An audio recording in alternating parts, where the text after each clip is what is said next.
Bonjour. Aujourd'hui, je vais vous parler d'ADN et de livres. Un livre, qu'est-ce que c'est? C'est les 26 lettres de l'alphabet qui sont organisées pour former des mots, une phrase et raconter une histoire. L'ADN, c'est un peu pareil. Il n'y a que 4 lettres, cependant.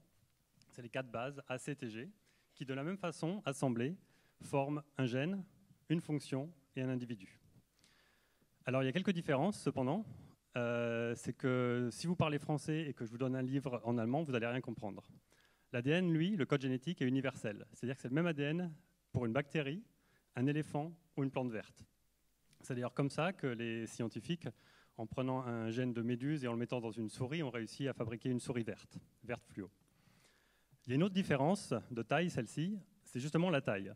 En fait, un livre, j'ai fait le calcul, un livre de poche de 200 pages, il y a à peu près 400 000 caractères. L'ADN, lui, qui est contenu dans chacune de vos cellules, il y a plus de 3 milliards de caractères, soit l'équivalent de 10 000 livres. Pour lire un livre, il nous faut 3-4 jours.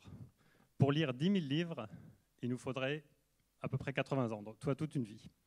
La cellule, elle, quand elle doit recopier son génome pour se diviser, elle fait ça en 24 heures.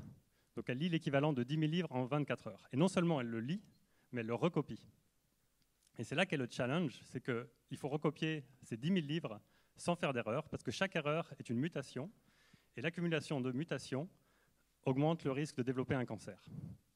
Alors imaginez maintenant que vous lisez votre livre à la plage, sous le soleil, en fumant une cigarette.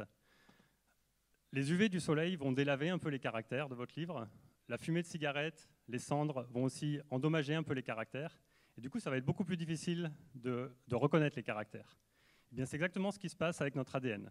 Si notre ADN est exposé aux UV du soleil, à la fumée de cigarette ou à tout autre agent génotoxique, cancérogène, ça va endommager les lettres, les caractères de l'ADN.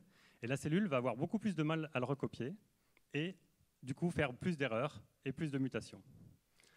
Je m'appelle Vincent Pagès, je suis chercheur au Centre de recherche en cancérologie de Marseille et mon équipe s'intéresse justement aux dommages de l'ADN et comment les cellules dupliquent ces dommages, cet ADN endommagé sans faire d'erreur. On a développé récemment une technique qui nous permet de mettre un dommage à un endroit précis du génome d'une cellule. On utilise des bactéries et des levures mais qui ont le même ADN que nous. Et après on regarde comment la cellule se débrouille avec ce dommage. Si elle fait plus de mutations, moins de mutations. On a récemment mis en évidence l'importance du gène RECF et on a observé que si on inactive ce gène RECF, les cellules font 10 fois plus de mutations. Et en fait, RECF agit un peu comme un stabilo, un surligneur qui va surligner la région de l'ADN endommagé et ça va permettre à la cellule de recopier cette région de manière plus attentive sans faire d'erreur.